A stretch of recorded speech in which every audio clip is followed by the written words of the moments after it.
Hello again and welcome back to another tutorial. In this video, I'm gonna show you how to use input image to image in Leonardo AI. If you are new to the channel, please leave a like and consider subscribing. So without further ado, let's jump right in. Alright, so head over to your Leonardo AI, then go to Generate AI Image Generation. On the left hand side, scroll down until you see this part right here that says Image to Image.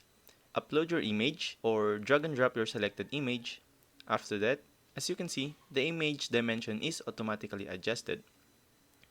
Okay, so now add this to your prompt. As per image, then continue adding your prompt as much as you like, depends on your preferences. You can also add some negative prompts in there to avoid something you don't like.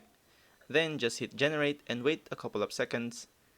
And there you have it. As you can see, it is quite similar to the image that you've copied.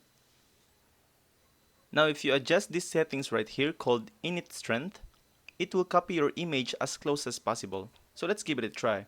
So I generated another image with max init settings, and as you can see, it is almost similar to each other. Well, I hope this one helps. See you guys on the next one. Thanks for watching.